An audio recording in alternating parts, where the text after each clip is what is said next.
दोस्तों, सफल लोगों के अंदर एक बहुत ही खास बात यह होती है कि वह सीखना कभी छोड़ते नहीं।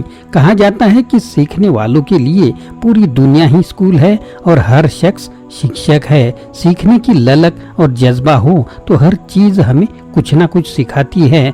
उड़ती हुई चिड़िया, ऊंचे पर्वत, मचलता सागर, यह जमीन, यह आसमान, यहाँ तक कि जमीन पर पड़ी बिना मतलब की चीजें, सब में कुछ ना कुछ तो लर्निंग छिपी होती है। अगर हम हर चीज को सीखने की नजर से देखेंगे तो हमें हर चीज सिखाती है।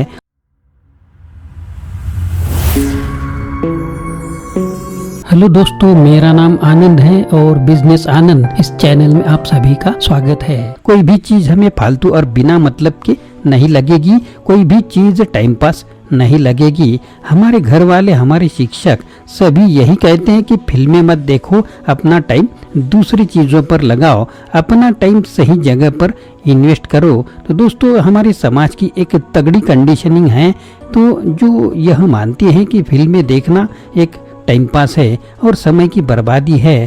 तो दोस्तों, अगर कहा जाए तो फिल्में मत देखो की जगह अगर हम यह कहना चाहिए हमें कि अच्छी फिल्में देखो। हमारे बॉलीवुड फिल्मी इतिहास में कई ऐसी अच्छी फिल्में बनी हैं जो हमें लर्निंग और मोटिवेशन से लबरेज है। तो भारत में बहुत सी ऐसी मूवीज बनी जिनमें जबरदस्त मोटिवेशनल डायलॉग होते हैं। कुछ बॉलीवुड डायलॉग तो ऐसे हैं जिन पर यदि अमल किया जाए तो वह हमारी लाइफ बदल सकते हैं। तो दोस्तों, उज्जवल पाटनी एक मोटिवेशनल स्पीकर क्या कहते हैं? तो साथियों, लोग समझते हैं कि मैं खाली समय में कुछ किताबें पढ़ता हूँ, सेमिनार अटेंड करता हूँ, जबकि हकीकत तो यह है कि मैं खाली समय में फिल्में देखना पसंद करता हूँ। अच्छी फिल्में, और उन फिल्मों से जो लर्निंग मिलती है उसी लर्निंग को मैं अपने सेमिनारों में लोगों के साथ शेयर करता हूँ।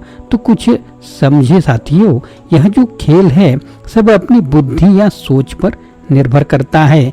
जैसे कहा जाता है कि चाकू न तो बुरा है और न ही अच्छा है, चाकू तो सिर्फ चाकू है। अब यह हम पर निर्भर करता है कि हम चाकू का इस्तेमाल कैसे करते हैं, फल काटने में करते हैं या गला काटने में करते हैं। तो फिल्मों के साथ भी यही सोचा और यही लोचा है कि आप फिल्में देखकर टाइम पास करते हैं या उनसे कुछ मोटिवेशनल डायलॉग से कुछ लर्निंग लेकर अपने आप को अपडेट करते हैं और खुद को नेक्स्ट या ऊपर लेवल तक ले जाते हैं। तो दोस्तों, विवेक बिंद्रा भी अपनी थिंकिंग को विनर की तरह करने के लिए सक्सेसफुल पीपल पर बनी बायोग्राफी देखने को कहते हैं। इसके साथ साथ विवेक बिंद्रा जी कुछ फिल्म रिकमेंड करते हैं, जैसे कि भाग मिल्खा भाग, निर्जा, मैरी कॉम, गांधी जॉब्स। तो ऐसी बहुत सारी फिल्में हैं, आपकी भी कुछ लिस्ट लंबी जरूर होगी। इस तरह हम बॉलीवुड मूवीज देखकर उनके इंप्रेशनल डायलॉग से भी लर्निंग ले सकते हैं और अपने जीवन में क्रांतिकारी बदलाव ला सकते हैं।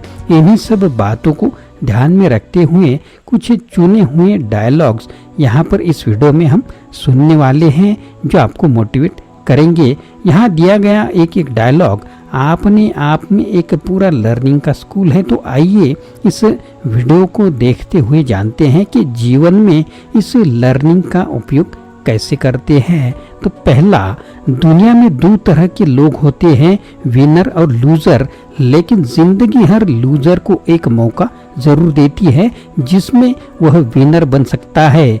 शाहरुख खान की हैप्पी न्यू ईयर की फिल्म का यह डायलॉग है।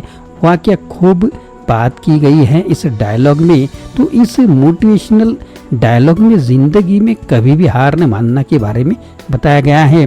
कहा जाता है कि जब आप गिव अप करने वाले हों तब वन मोर ट्राई करना चाहिए। क्या पता जब आप गिव अप करने वाले हो तब आप मंजिल से एक ही स्टेप दूर हो। जिंदगी में कभी हार मत मानो, क्योंकि जिंदगी हर लूजर को विनर बनने का एक मौका जरूर देती है। अगर आप बिजनेसमैन हैं तो आप बिजनेस में लगातार घाटे में गुजर रहे हैं, या फिर आप स्टूडेंट हैं और लगातार कंपटीशन में फेल हो रहे हैं, तब यह बात जरूर ध्यान में रखिए कि जिंदगी हर किसी को जीतने का एक मौका जरूर देती है। मैदान मत छोड़िए, मैदान में डटे रहिए। क्या पता किस गेंद पर 6 लग जाए और आप जीवन की मैच जीत जाए। शेर जब 2 कदम पीछे लेता है तो झपटने के लिए नहीं डर के, समझे ना। अक्षय कुमार की राउडी राठौड़ का यह डायलॉग लाइफ की कंपटीशन के बारे में बहुत कुछ हमें सिखाता है। पहला यह कि कभी सामने वाले को कम नहीं आंकना चाहिए। इस डायलॉग से यह बात भी समझ में आती है कि जब हमारा कॉम्पिटिटर पीछे हो रहा हो तब हमें यह बिल्कुल नहीं समझना चाहिए कि वह हमसे डर गया है या अब वह गेम गिव अप करने वाला है। यह भी हो सकता है कि वो नई रणनीति बनाने के लिए पीछे हट रहा हो और कुछ तैयारी करके वह फिर कमबैक कर सकता है। अतः हमें उस समय पूरी तरह से तैयार होना चाहिए। दूसरा यह कि हम भी जब जीवन की रेस में लगातार आगे बढ़ रहे हों और कभी महसूस हो कि स्पीड कम हो रही है, तब हमें अपना 2-4 कदम पीछे होना चाहिए। और यही समय है जब हम खुद को बूस्ट करने और आगे बढ़ने की अपनी जो स्पीड है पहले से कई गुना हो चुकी होती है। यह भी सत्य है कि झूला जितना पीछे जाता है उसमें आगे जाने का उतना ही पोटेंशियल आ जाता है। गुलेल के डोरी को जितना पीछे खींचते हैं उससे ऑब्जेक्ट उतना ही आगे चला जाता है।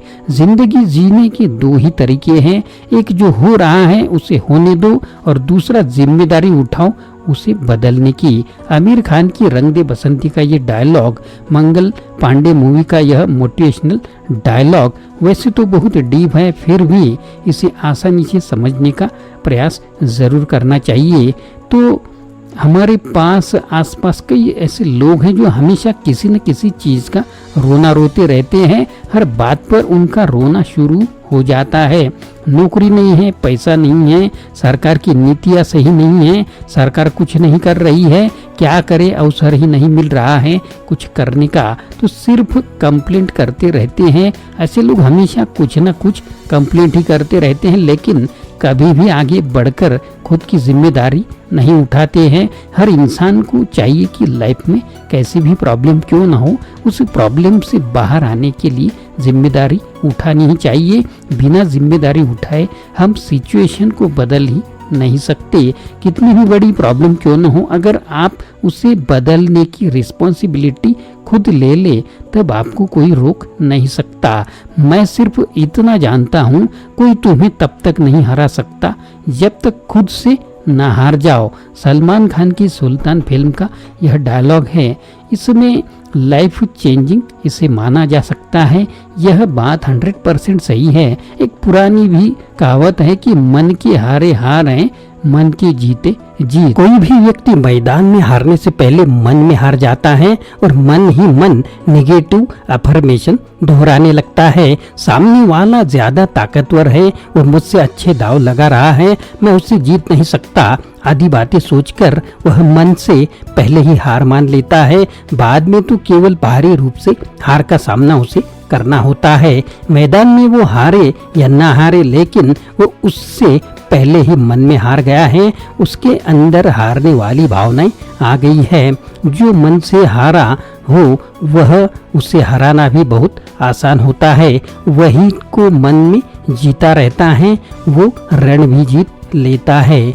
5वां डायलॉग है कि विश्वास और घमंड में बहुत कम फर्क नहीं है। मैं कर सकता हूँ, ये मेरा विश्वास है, सिर्फ मैं ही कर सकता हूँ, ये मेरा घमंड है। आमिर खान की गजनी फिल्म का यह डायलॉग। बहुत से लोगों को यह वाला डायलॉग सुनते हुए यही लगता है कि यह तो सिर्फ शब्दों का खेल है, मैं कर सकता हूँ और सिर्फ मैं ही कर सकता हूँ। इन दोनों वाक्यों में सिर्फ शब्दों का अंतर है, वह भी 1-2 शब्द। लेकिन हमको समझना चाहिए कि हमारी माइंड की कंडीशनिंग इन शब्दों की ही वजह से हुई है और शब्द ही हमारे एक्शन को डिसाइड करते हैं। बात सिर्फ शब्दों की होती तो एक मोटिवेशनल कंटेंट और एक गालियों वाले कंटेंट में कुछ ज्यादा का अंतर नहीं होता। इन दोनों प्रकार के कंटेंट में शब्द ही तो होते हैं, लेकिन इन दोनों के बीच का अंतर और मतलब हमारे दिमाग में अलग अलग तरह की विचार पैदा करता है। जब बात विश्वास की आती है तो विश्वास हमें आगे ले जाता है और हमें यह सिखाता है कि अपने काम में प्रोग्रेस कैसे करना है, और घमंड हमें यह बतलाता है कि मेरे सिवा और इस काम को कोई नहीं कर सकता। तो मुझे कुछ और एक्स्ट्रा करने और सीखने की ज़रूरत ही नहीं। वहीं से उनका पतन भी शुरू हो जाता है। भगवान के भरोसे मत बैठिए, क्या पता भगवान हमारे भरोसे बैठा हो। Dashrath Manjhi the mountain man का यह डायलॉग, वाह क्या बात कही गई है। बेहतरीन मोटिवेशनल डायलॉग बोला गया है। ईश्वर ने सभी रिसोर्स हमारे चारों ओर दिए हुए हैं। कुछ भी सोचने और करने की इंसान को पूरी स्वतंत्रता दे रखी है। अब यह इंसान के ऊपर है कि वह इन रिसोर्स को अपनी सोच को किस तरह के एक्शन में बदलता है। अक्सर इंसान के साथ दिक्कत यह आती है कि वह सब कुछ जादू की तरह होता देखना चाहता है, लेकिन बड़ा सोचकर किसी बड़े काम को रियलिटी में खुद बदलना नहीं चाहता। अधिकतर लोगों को बड़ा सोचने की हिम्मत नहीं होती, तो बड़ा करना तो उनकी बस की बात ही नहीं है। किसके भरोसे बैठे हैं ये लोग? ईश्वर के कि कोई चमत्कार होगा और जादू की तरह सफलता, पैसा, वाहवाही मिल जाएगी। सच तो यह है कि ईश्वर ने हमें बड़ा सोचने और बड़ा करने के सभी टूल दिए हैं, और वह अब इंसान के भरोसे हैं कि कब इंसान इन सभी टूल्स का उपयोग करके खुद को महामानव बना लेगा। और यदि आपकी मंजिल 5 कदम दूर है तो 2 कदम तो चलो, बाकी 3 कदम चलते ही हिम्मत ईश्वर आपको खुद प्रदान कर देगा। आप अपनी मानसिक और शारीरिक शक्तियों द्वारा इतनी बड़ी सफलता और पैसा हासिल कर सकते हो जो दूसरों के लिए जादू जैसा ही लग सकता है। तो आप यह जादू कैसे कर सकते हो, इसे जानने के लिए आपको कुछ किताबें पढ़नी होगी जो बहुत ही अच्छी है। एक किताब है जादू द मैजिक, यह तो जरूर पढ़िए। चूल्हे से रोटी निकलने के लिए चिमटे का मुंह जलाना पड़ता है, आमिर खान की लगान फिल्म का यह डायलॉग। कई बार हम ऐसे सोचते हैं, अरे यार ये तो मुश्किल है, ये तो हार्ड है। जब इतने लोगों से नहीं हुआ तो हम कैसे कर सकते हैं, और हार मान लेते हैं। तो उनके लिए ही यह डायलॉग बना है। कोई भी सफलता पाने के लिए हमें उतनी ही ऊर्जा खर्च करनी पड़ती है, उतना ही हार्ड वर्क भी करना पड़ता है जितनी बड़ी सफलता हम प्राप्त करना चाहते हैं। यह मूवी डायलॉग हमें रिस्क लेना सिखाता है। लाइफ में कुछ करना है तो रिस्क तो लेना ही होगा। जब तक जलना और तपना नहीं सीखोगे तब तक कुछ उखाड़ नहीं पाओगे। जितना बड़ा लक्ष्य होगा आपको उतना ही तपना होगा। जीवन में तपना सीखो और रिस्क लेना सीखो। कहते हैं कि न कि जीवन का सबसे बड़ा रिस्क कोई भी रिस्क न लेना होता है। अब यदि भविष्य में सफलता को प्राप्त करना है तो आपको अपना आज जलाना होगा। रात को जब तक सोते हैं तो आपको जागना होगा। अपने सपनों के लिए कार्य करना होगा। बिना तपे बिना रिस्क लिए जीवन में कुछ भी अच्छा प्राप्त नहीं किया जा सकता। कभी कभी गलत ट्रेन भी हमें सही स्टेशन पर ले जाती है।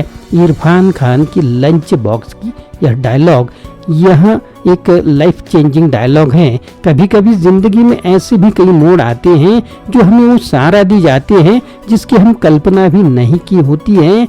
यहाँ से हमें वह चीज मिली। अचानक से लाइफ में ऐसे लोग मिल जाते हैं, जुड़ जाते हैं, जिनका लाइफ में होना हमें अच्छा लगता है, लेकिन वही हमें उस मुकाम तक ले जाते हैं जहां हम पहुंचना चाहते हैं। यह सब कुछ अनएक्सेप्टेड तरीके से होता है। असल में ट्रेन सही होती है लेकिन हमें गलत लगती है। जीवन में बहुत से अच्छे अवसर हमें ऐसे रास्ते पर चलने से मिल जाते हैं जिन्हें हम गलत समझते हैं। हमें कुछ ना कुछ जरूर करते रहना चाहिए। क्या पता कौन सी रॉन्ग ट्रेन हमें सही स्टेशन पर उतार दे। लाइफ में कितना भी ट्राई क्यों करो, कुछ ना कुछ तो छूटेगा ही। तो जहां हो वहीं का मजा लेते रहो। दीपिका पादुकोण की ये जवानी है दीवानी फिल्म का यह डायलॉग, वहाँ क्या बात कही गई है। हम कितना भी क्यों ना भागे, लाख ट्राई क्यों ना करें, कुछ तो छूट ही जाएगा, कुछ तो पीछे रह ही जाएगा। लेकिन उससे क्या होता है, अब जो छूट गया, जो पीछे रह गया, उसके लिए बैठकर रोएंगे तो क्या हासिल होगा? कुछ नहीं। चाहे या ना चाहे हमारे दिमाग में यह बात घर कर गई है कि हमेशा हमें कुछ ना कुछ हासिल करने की जरूरत होती है। जरूरत तो है लेकिन हमेशा हर चीज मिले और कंप्लीट मिले यह जरूरी नहीं है। इसलिए हमें हमारे प्रयासों से जो मिला है उसका आनंद लेते हुए आगे बढ़ना चाहिए। अपने वर्तमान के आनंद को कभी नहीं खोना चाहिए। हम यहाँ जहाँ हैं, जैसे हैं, जिस मोमेंट में हैं, उस मोमेंट का एंजॉय करें, क्योंकि हम जो कुछ भी कर रहे हैं उसका मोटिव केवल हैप्पीनेस ही होता है। आखिर इसके सिवा जीवन में और क्या रखा है। काबिल बनो, कामयाबी तुम्हारे पीछे झक मार के आएगी। 3 इडियट्स आमिर खान का यह डायलॉग, 3 इडियट्स फिल्म का यह मोटिवेशनल डायलॉग आज के युवाओं को बहुत ही प्रेरित कर सकता है। हमारे स्कूल और कॉलेज में इस बात की ट्रेनिंग दी जाती है कि आपको पढ़ लिख कर किसी मल्टीनेशनल कंपनी में जॉब पाना है, किसी सरकारी नौकरी में जाना है, बस यही सफलता है। हमारे लिए सिर्फ सफलता का यही मापदंड तय किया जाता है। इन सबके बीच बच्चों को असल में काबिल बनाना अधिकतर लोग भूल जाते हैं। आपको नौकरी के लिए अपनी आधी जिंदगी किताबों का रट्टा नहीं मारना है, बल्कि जीवन के हर क्षेत्र में काबिल बनना है। बिजनेस हो, रिलेशनशिप हो, पैसा कमाना हो या फिर खुद की हेल्थ या वेल्थ हो, यदि आप काबिल हो, आप में अगर स्किल है इन सब को मैनेज करने की, तो आपको रियल सक्सेस से कोई नहीं रोक सकता। असल जिंदगी में एक काबिल इंसान अपनी काबिलियत के दम पर हर फील्ड, हर क्षेत्र में सफल हो सकता है, कामयाब हो सकता है। कामयाबी पाने के लिए पॉजिटिव थिंकिंग बहुत ही जरूरी है। आइए अब कुछ बातें और बताता हूँ जो आपकी सोच को पॉजिटिव बनाकर आपके करियर कामयाबी की ओर ले जाने में आपकी हेल्प करेगी। तो दोस्तों, इससे ऐसी बहुत सारी किताबें हैं जो आप पढ़ सकते हैं, और हमारी चैनल पर भी ऐसी बहुत सारी बुक समरी भी है और वीडियो भी हैं जिससे आप मोटिवेशन ले सकते हैं। दोस्तों, हमेशा अगर आपको मोटिवेट रहना है तो चैनल को सब्सक्राइब करना ना भूले, और यह वीडियो कैसा लगा जरूर कमेंट बॉक्स में लिखे। आशा करता हूँ दोस्तों यह वीडियो आपको पसंद आया होगा। अगर पसंद आया है तो लाइक करें, शेयर करें, चैनल को सब्सक्राइब करें, अपने दोस्तों को और ग्रुप को भी यह वीडियो फॉरवर्ड करें। फिर से मिलेंगे अगले वीडियो में। आप सभी का वीडियो देखने के लिए बहुत बहुत शुक्रिया।